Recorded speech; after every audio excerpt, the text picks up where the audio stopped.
Hello friend, good morning. कैसे हैं आप लोग? मुझे उम्मीद है कि आप सब बहुत ही अच्छे होंगे। तो चलिए मैं फिर आपके लिए बीएड फर्स्ट ईयर का वीवीआई टॉपिक लेकर के उपस्थित हूँ। और C4 का ये टॉपिक है।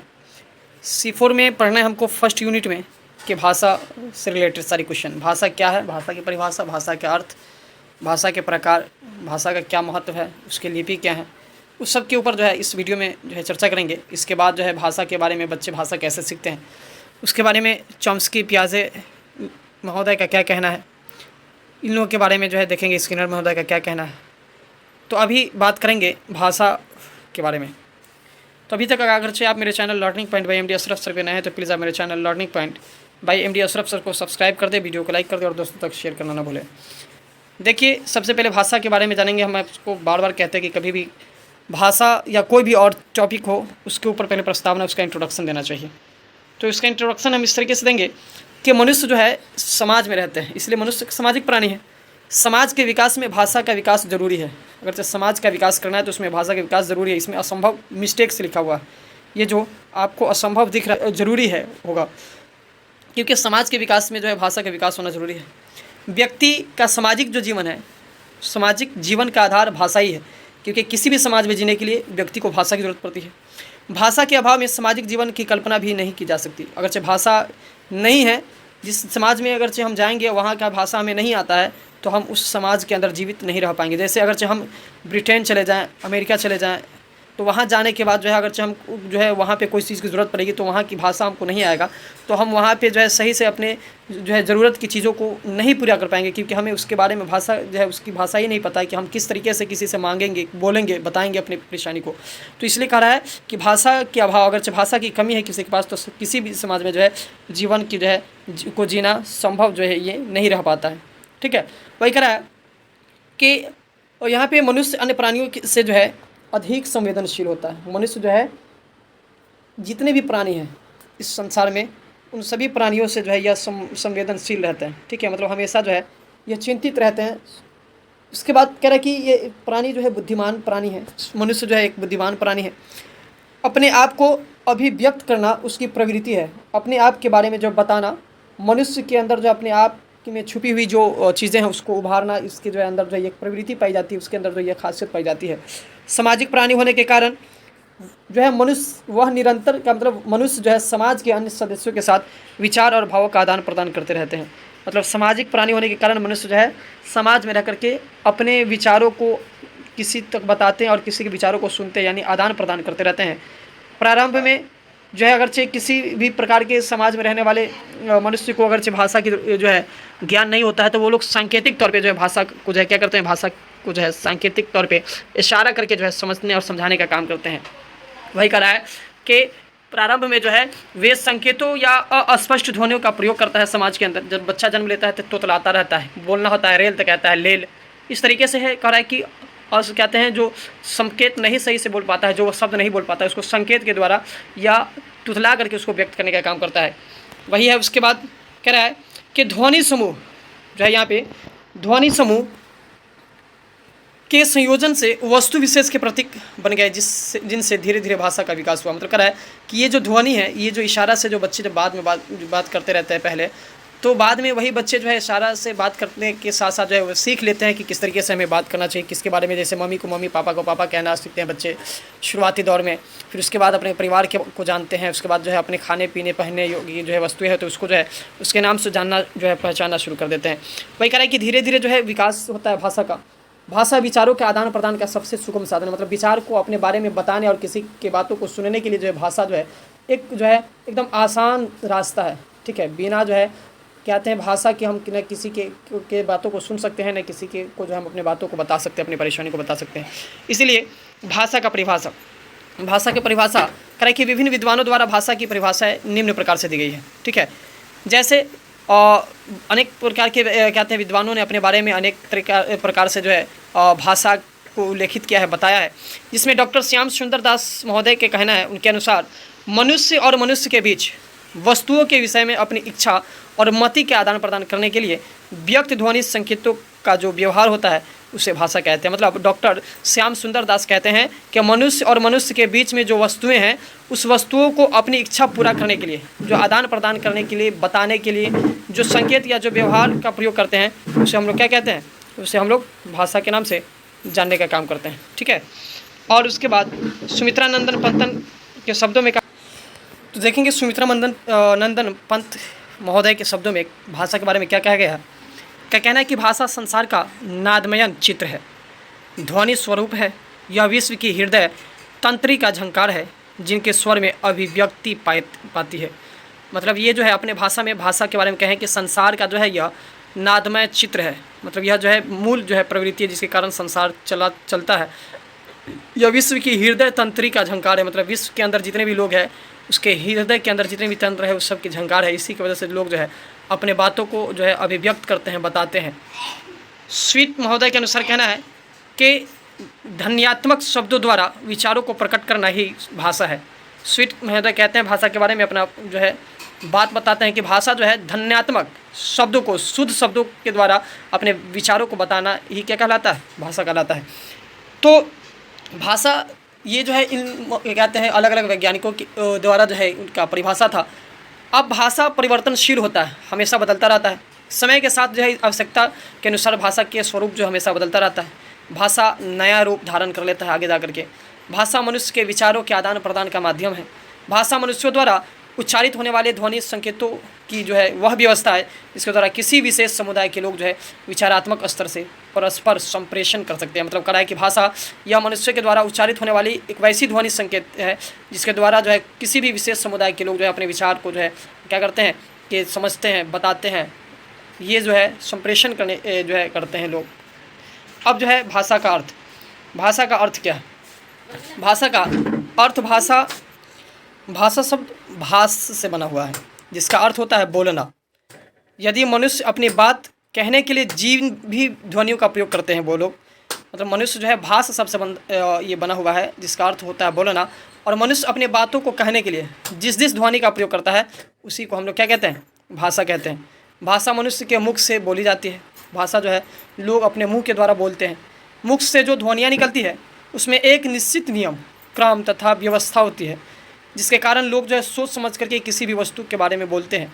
इस सार्थक यानी शब्द वाले ध्वनि को, सार्थक ध्वनि क्या मतलब होता है कि शब्द वाले जो है ध्वनि को, आवाज़ों से ही शब्दों का निर्माण होता है जिसका कुछ शब्द हो, जिसका कुछ अर्थ हो। इसके अलावा भाषा सिर्फ सार्थक शब्दों को ही स्वीकार करती है, निरर्थक शब्दों को जो है भाषा स्वीकार नहीं करती। यानी भाषा जो है सार्थक शब्द का मतलब होता है जिस शब्द का कुछ अर्थ होता है उसी को जो है भाषा स्वीकार करता है, जिसका कुछ अर्थ नहीं उसे भाषा स्वीकार नहीं करता है। तो भाषा के लिए जो है सार्थक शब्द होना चाहिए, निरर्थक शब्द नहीं। जिस देश को अपनी भाषा और साहित्य के गौरव का अनुभव नहीं है उसके बारे में कहा गया है कि वह कभी भी समृद्ध नहीं हो सकता, बेहतर नहीं हो सकता। ये कौन कह रहे हैं? डॉक्टर राजेंद्र प्रसाद का कहना है कि जिस देश का अपना कोई भाषा नहीं, अपना कोई साहित्य नहीं है, वह देश कभी भी समृद्ध नहीं हो सकता है। ठीक है। भाषा के भेद, टाइप्स ऑफ लैंग्वेज के बारे में जानेंगे कि भाषा के कुल कितने भेद हैं। तो भाषा के 3 भेद होते हैं। भाषा 3 प्रकार के होते हैं। एक को लिखित भाषा, दूसरा को मौखिक भाषा, तीसरा को सांकेतिक भाषा कहते हैं। जब श्रोता सामने होता है तो बोल करके अपनी बातों को कहना, और जो सामने नहीं होता है उसको लिख करके हम अपनी बातों को कहते हैं। और जिसका जो है, जो आदमी सामने भी हो, जिसको बोल करके नहीं हम समझा सकते, जिसको लिख करके नहीं समझा सकते, जिसको इशारा से समझाते हैं, तो ये 3 प्रकार के। एक तो लिख करके समझाना, लिखित भाषा, जो है इशारा से समझाना, मौखिक भाषा, संकेत से इशारा से समझाना, सांकेतिक भाषा। ठीक है। और बोल करके बताना, यह मौखिक भाषा कहलाता है। तो ये भाषा 3 प्रकार की होती है। ठीक है। लिखित, मौखिक, सांकेतिक। मुँह से बोल करके जो बातें करते हैं उसको मौखिक कहेंगे। लिखित जिसको लिख करके व्यक्त करते हैं, इशारा से जिसको व्यक्त करते हैं उसको सांकेतिक भाषा कहते हैं। लिखित भाषा को जो है सीखना जो है ज़रूरी होता है। बिना सीखे लिखित भाषा को हम व्यक्त नहीं कर सकते। ठीक है। मौखिक भाषा को हम अपने समाज में रह करके ग्रहण कर लेते हैं, समझ लेते हैं। सांकेतिक भाषा भी समझ लेते हैं। इसके लिए कोई जो है पढ़ाई की ज़रूरत नहीं पड़ती, लेकिन लिखित भाषा के लिए पढ़ना ज़रूरी है। उसके बाद तो अब मौखिक भाषा क्या है उसके बारे में जानेंगे।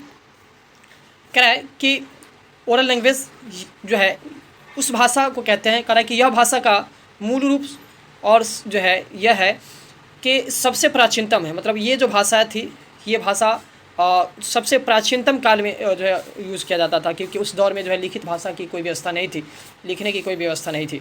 मौखिक भाषा का जन्म मानव के जन्म के साथ हुआ है। मौखिक भाषा का जो जन्म है वह मानव के जन्म के साथ हुआ है। मानव जन्म के साथ साथ ही बोलना शुरू कर देता है, ठीक है, और वह जो भाषा बोलता है उस भाषा को मौखिक भाषा कहते हैं।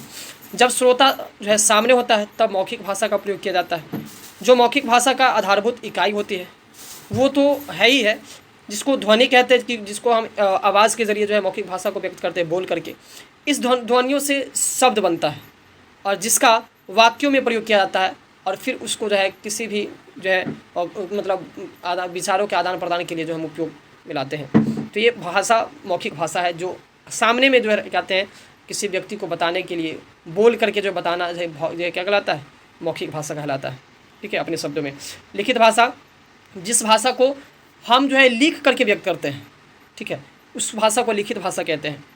श्रोता सामने नहीं होता है तब उस तक बात पहुंचाने के लिए हम उसको लिख करके जो है कहते व्यक्त करते हैं, लेकिन अब के दौर में उसको बोल करके भी जो है उसके पास जो है भाषा को पहुंचा देते हैं। तो अब के दौर में जो टेक्निकल का जो दौर चल रहा है, इसमें मौखिक भाषा भी श्रोता सामने नहीं होता है फिर भी जो है उस तक पहुँच जाता है। तो वही कह रहा है कि लिखित भाषा जो है यह जो है महत्वपूर्ण होता है, जिसको चेंज नहीं किया जा सकता। जो लिख करके जो बातें की जाती है उसको बदला नहीं जा सकता है। यह भाषा अस्थायी होता है, लेकिन मौखिक भाषा जो होता है यह अस्थायी होता है, ठीक है। बच्चे मौखिक भाषा जो है जन्म से सीखते हैं, लेकिन लिखित भाषा जन्म से नहीं सीखते हैं, उसे जो है सिखाया जाता है, ठीक है। तो शिक्षित ये जो लिखित भाषा है यह बाद में विकसित हुआ है, ठीक है। ये बाद में जो है जब मानव का विकास हुआ उसके बाद जो है धीरे धीरे जो है लिखित भाषा का विकास हुआ, लेकिन मौखिक भाषा मानव के जन्म से ही उसका जो है विकास है। आगे जो है सांकेतिक भाषा, ठीक है। कह रहे सांकेतिक भाषा क्या होता है, जिसको सिग्नल लैंग्वेज के नाम से जानते हैं। कह रहा है जिस संकेतों के माध्यम से छोटे बच्चे, गूंगे लोग से जो हम बात करते हैं इशारा में, उस भाषा को हम लोग सांकेतिक भाषा कहते हैं। सांकेतिक भाषा जो होता है जो है अक्सर तरीके से जो है यातायात नियंत्रण करने के लिए पुलिस जो है इशारा करते हैं, गूंगे बच्चे से बातें करने के लिए, छोटे बच्चों को इशारा से समझाने के लिए, बुलाने के लिए जो है भाषा का जो प्रयोग करते हैं वह भाषा सांकेतिक भाषा कहलाता है। अब आगे भाषा की लिपि।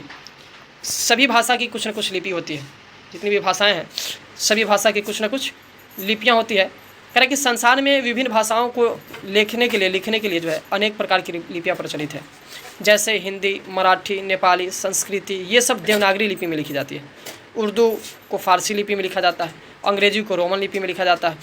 तो ऐसे कई लिपियाँ हैं जिसके माध्यम से जो है भाषाओं को लिखा जाता है, ठीक है। तो लिखित भाषा का अपना महत्व होता है। लिखित भाषा ही ज्ञान का एक भंडार है। यह एक पीढ़ी से दूसरी पीढ़ी तक पहुँचाए जो है बातों को पहुँचाने के लिए लिखा जाता है। जैसे प्राचीन काल में जितनी घटनाएं, उस घटनाओं को हम जो है अभी लिखित भाषा के ज़रिए क्या करते हैं, हम जो है जानते हैं, पढ़ते हैं, समझते हैं। लिखित भाषा के प्रचार व प्रसार जो है की शक्ति बहुत अधिक होती है। जो लिख करके जो है व्यक्त किया जाता है उसको उसके अंदर पावर पाया जाता है, जिससे जो है चेंज नहीं किया जा सकता। यह किसी भी भाषा को नियमित तथा मानक रूप प्रदान करती है। इसलिए समाज जो है पढ़े लिखे व्यक्ति का सम्मान करता है, ठीक है। समाज जो है समाज के अंदर जो पढ़े लिखे व्यक्ति होते हैं उसका सम्मान जो है आदर सम्मान करता है, क्योंकि भाषा जो है उसके आदान प्रदान की जो है अच्छी होती है। भाषा, मौखिक भाषा को लिखित अस्थायी रूप देने के लिए भाषा के लिखित रूप का विकास हुआ है। मतलब मौखिक जो भाषा था उसको लिख करके जो अस्थायी रूप देने के लिए जो है लिखित भाषा का विकास हुआ। जितने भी मौखिक भाषा से हम लोग बात करते हैं उसका जो है उसको चेंज किया जा सकता है, वह अस्थायी होता है, लेकिन जो लिख देते हैं उसको तो वह जो है अस्थायी हो जाता है, ठीक है। भाषा की ध्वनि को जिन लेखन चिन्हों के द्वारा प्रकट किया जाता है उसी को लिपि कहते हैं। भाषा को की ध्वनि को जो है जिस लेखन विधि के द्वारा जो है चिन्ह के द्वारा जो हम प्रकट करते हैं उसी को हम लोग क्या कहते हैं, लिपि कहते हैं।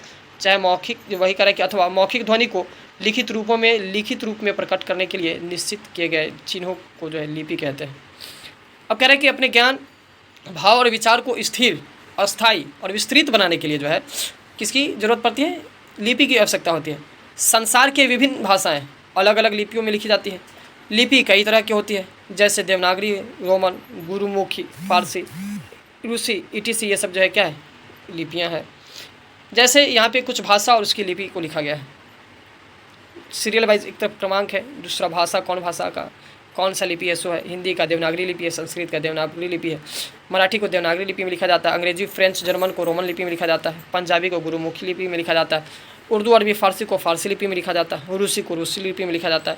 तो इस सबको समझने के लिए हमको सबसे पहले भाषा और उसके उपभाषा को समझना ज़रूरी है, क्योंकि लिपि और भाषा को समझने के लिए जो है उपभाषा और बोली की ज़रूरत है, क्योंकि बोली और भाषा जो है उसको समझना ज़रूरी है। बोली का मतलब होता है कि घर में जो बोल चाल की जाती है, घर की भाषा को बोली कहते हैं। वही कह रहा है किसी छोटे जगह में अस्थायी व्यवहार में प्रयुक्त होने वाली भाषा का जो है अल्प विकसित रूप बोली कहलाता है, जिसका कोई लिखित रूप या साहित्य नहीं होता, अर्थात क्षेत्र विशेष में साधारण सामाजिक व्यवस्था में व्यवहार में आने वाला बोल चाल की भाषा रूप जो है क्या कहलाता है, बोली कहलाता है। तो ये कह रहा है कि बोली जो है किसी छोटे जगह पे, छोटे स्थान पे जो बातचीत की जाती है, जैसे घर के अंदर जो हम ये कह सकते हैं कि घर के अंदर जो भाषा जो बातें करते हैं जिस कहते हैं भाषा में, तो वो घर की भाषा को हम लोग बोली कहते हैं, ठीक है, जिसका जो है कोई जो है कहते हैं व्यापक रूप नहीं होता है, ठीक है। तो ये जो है घर की भाषा बोली कहलाता है। आगे उपभाषा क्या होता है, कह रहे हैं कि उपभाषा का क्षेत्र विस्तृत होता है। ये जो उपभाषा है यह जो है इसका क्षेत्र जो है बहुत विकसित होता है, यह बहुत फैला होता रहता है। यह प्रदेश में बोलचाल में प्रयोग की जाती है, ये भाषा जो है प्रदेश में जो है बोलचाल की जाती है। इसमें साहित्य लेखन भी किया जाता है। उपभाषा में जो है किसी भी चीज़ को लिखा भी जाता है। एक उपभाषा क्षेत्र के अंतर्गत एक से अधिक बोलियाँ हो सकती है, मतलब एक उपभाषा के क्षेत्र के अंदर जो है अनेकों बोलियाँ बोली जा सकती है। जैसे अपने बिहार में जो है बहुत सारी भाषाएं बोली जाती है, कहते हैं पंजाबी, यहाँ पे बिहार में जो है मैथिली हो गया, ठीक है, भोजपुरी हो गया, जो है हिंदी हो गया, उर्दू हो गया, ये सब भाषा जो बोली जाती है सब जो है एक भाषा के अलावा जो भाषा का इस्तेमाल करते हैं उसको हम लोग उपभाषा के नाम से जानते हैं, ठीक है। वही कह रहा है कि उपभाषा के अंतर्गत अनेक प्रकार की बोलियाँ होती है। भाषा एक विस्तृत क्षेत्र में बोली और लिखी जाती है, इसमें साहित्य की रचना होती है। भाषा जो है बड़े पैमाने पे जो है जो चीज़ें लिखी जाती है या बोली जाती है उसको में जो है भाषा की जो है प्रयोग किया जाता है। कह रहे हैं हिंदी भाषा, हिंदी लैंग्वेज क्या होता है, कह रहे हैं हिंदी भाषा भारत के विशाल भूभाग में बोली जाती है। हिंदी भाषा जो है भारत के अलग अलग जो है जितने भी क्षेत्र हैं भूमि है सभी के ऊपर रहने वाले जो है वासी लगभग बोलते हैं। इसका विकास संस्कृत से माना जाता है। ये भाषा जो हिंदी भाषा इसका विकास जो है कहाँ से हुआ, तो संस्कृत भाषा से हुआ है। संस्कृत से आज की हिंदी तक इसे विकास यात्रा के रूप अनेक चरणों में से गुजरना पड़ा है। मतलब हिंदी भाषा के विकास के लिए जो है संस्कृत जो भाषा है इससे जो है अनेक चरणों में जो है गुजरना पड़ा है। आज की हिंदी खड़ी जो है बोली का विकसित रूप है। खड़ी बोली का सबसे प्राचीन रूप 10वीं शताब्दी में उपलब्ध होता है। यानी खड़ी बोली के बारे में अगर से कहें तो यह 10वीं शताब्दी में जो है यह खड़ी बोली उपलब्ध जो था। इसका जो है स्वरूप 10वीं शताब्दी से होता है। इसका वास्तविक उन्नयन जो है 19वीं शताब्दी में, यह जो है वास्तविक तौर पे जो है खड़ी बोली जो है यह 19वीं शताब्दी में जो है बोला गया, जो है पॉपुलर हुआ। ज्ञान विज्ञान का जो है प्रचार प्रसार करने के लिए जो है अंतर्राष्ट्रीय आंदोलन के दौरान आम आदमी में चेतना जगाने का काम करने वाली जनसंपर्क की भाषा के रूप में खड़ी बोली ने महत्वपूर्ण भूमिका निभाई है। मतलब कहना है कि ये जो है ज्ञान विज्ञान के प्रचार प्रसार करने के लिए जो है अंतर्राष्ट्रीय आंदोलन के दौरान जो आम आदमी में जो चेतन जगाने का काम जो करने वाली जो कहते हैं लोगों के बीच में जो है जिज्ञासा जो है उसके बाद शक्तियाँ जगाने उभारने के लिए जो कहते हैं जनसंपर्क करने के लिए जो लोगों से जो मिलने मिलाने के लिए जो भाषा का उपयोग किया गया उसी को खड़ी बोली के नाम से जानते हैं। जो 19वीं शताब्दी में इसका जो है क्या हुआ कि उद्भव हुआ। इसके कहते हैं व्यापकता और लोकप्रियता को देखते हुए संविधान जो है निर्माता ने 14 सितंबर को जो है 1949 ईस्वी को हिंदी को राजभाषा के रूप में स्वीकार कर दिया। मतलब जो है ये जो कहते हैं देखा गया कि आंदोलन में यह बार बार जो है कहते हैं किसी चीज़ को मोटिवेट करने के लिए उसको जो है उत्साहित कराने के लिए जो है ये भाषा जो है जो खड़ी बोली का जो उपयोग किया जाता है, इसलिए हिंदी भाषा को जो है 14 सितंबर 1949 को जो है राजभाषा का रूप स्वीकार करके जो है उस संविधान के तहत जो है इसको जो राजभाषा कह दिया गया। हिंदी भाषा का महत्व क्या है, कह रहा है दिल्ली, उत्तर प्रदेश, राजस्थान, मध्य प्रदेश, बिहार, हरियाणा, झारखंड यानी ये सब जो राज्य हैं इस राज्य और हिमाचल प्रदेश में हिंदी मातृभाषा के रूप में बोली जाती है। मातृभाषा के अतिरिक्त आज हिंदी की कई भूमिका निभा रही हैं, जैसे राज्य भाषा की हिंदी। राजभाषा हिंदी क्या है, तो 14 सितंबर 1949 को हिंदी को संविधान जो है सभा ने भारत संघ की भाषा के रूप में जो है इसकी मान्यता दी थी। 14 सितंबर 1949 ईस्वी को हिंदी को क्या किया, संविधान सभा में जो है भारत संघ की भाषा में जो इसको जो है मान्यता मिल गया। इसलिए कहा जाता है कि जो है हिंदी राजभाषा है। किसी भी देश के राजकाज की स्वीकृति भाषा राजभाषा होती है। मतलब जो है किसी भी देश के राजकाज को चलाने के लिए जिस भाषा का प्रयोग किया जाता है उसी भाषा को हम लोग क्या कहते हैं, राजभाषा कहते हैं, ठीक है। संविधान के भीतर की राजभाषा हिंदी और इसकी लिपि देवनागरी है। भारत के अनेक राज्यों दिल्ली, हरियाणा, उत्तर प्रदेश, हिमाचल प्रदेश, मध्य प्रदेश, छत्तीसगढ़, बिहार, राजस्थान राज्यों में हिंदी राजभाषा के रूप में ही जो है प्रयोग की जाती है वहाँ के राज्य को चलाने के लिए। अब राष्ट्रभाषा क्या है, तो राष्ट्रभाषा किसी भी राष्ट्र की आशा, निराशा आदि को बताने के लिए जिस भाषा का प्रयोग किया जाता है उस भाषा को राष्ट्रभाषा कहते हैं। ठीक है, राष्ट्रभाषा देशवासियों को एकता के सूत्र में बांधने के लिए जो है इसका उपयोग किया जाता है। स्वतंत्रता संग्राम के दौरान जो है इसके व्यापक प्रचार के जो आधार पर इसे जो है राष्ट्रभाषा माना गया है। संपर्क भाषा, जिससे लोगों के द्वारा जो है लोगों से संपर्क बनता है, ठीक है, साझा एकत्रित किया जाता है, उसको हम लोग संपर्क भाषा कहते हैं। जैसे रेडियो, दूरदर्शन, हिंदी चलचित्रों के इसके साथ लोकप्रियता, पत्रिकाओं के प्रचार प्रसार में जो है हिंदी केवल हिंदी भाषा भाषी प्रदेशों में ही प्रयुक्त न रह करके जो है यह हिंदी भाषा जो है अखिल भारतीय स्तर पर मतलब जो है पूरे देश में जो है यह प्रयोग किया जाता है। हिंदी का अंतर्राष्ट्रीय स्वरूप, अब तो हिंदी का प्रयोग अंतर्राष्ट्रीय जो है संदर्भ में भी हो रहा है। कारण कि भारत के बाहर के देशों में भी संस्कृति महत्व की दृष्टि से अगर से देखा जाए तो हिंदी भाषा का प्रयोग हो रहा है। यूरोप, एशिया और अनेक देशों में इसका अध्ययन विदेशी भाषा के रूप में हो रहा है। मतलब ये जो यूरोप, एशिया और इसके अनेक जो देश है उसके अंदर जो है किसी भी चीज़ के अध्ययन करने के लिए जो है विदेशी भाषा के रूप में जो है यह हिंदी भाषा का ही उपयोग किया जाता है, इसलिए इस भाषा को राष्ट्रीय भाषा के नाम से भी जानते हैं। तो आई होप, मुझे उम्मीद है कि अगर अभी तक आप मेरे channel learning point by MD Ashraf sir पे नए हैं तो प्लीज़ आप मेरे चैनल को जो है सब्सक्राइब कर दें, वीडियो को लाइक कर दें और दोस्तों तक शेयर करें। वीडियो को लास्ट तक देखें, जो नहीं समझ में आए उसको स्क्रीनशॉट कर ले। हाँ, एक बात और, ये जो वीडियो लिखा गया है इसमें जो है डॉट जहाँ पे है वहाँ पे जो है पूर्ण विराम होगा, ये जो है मिस्टेक से टाइप हो गया है। तो आप जो है पूरे वीडियो को जो है लास्ट तक देखने की कोशिश करें। जो है अगरचे अपने दोस्तों तक शेयर करते हैं तो उससे आपका भी फ़ायदा होगा, आपके दोस्तों का भी फ़ायदा होगा और मेरा भी भला हो सकता है। धन्यवाद।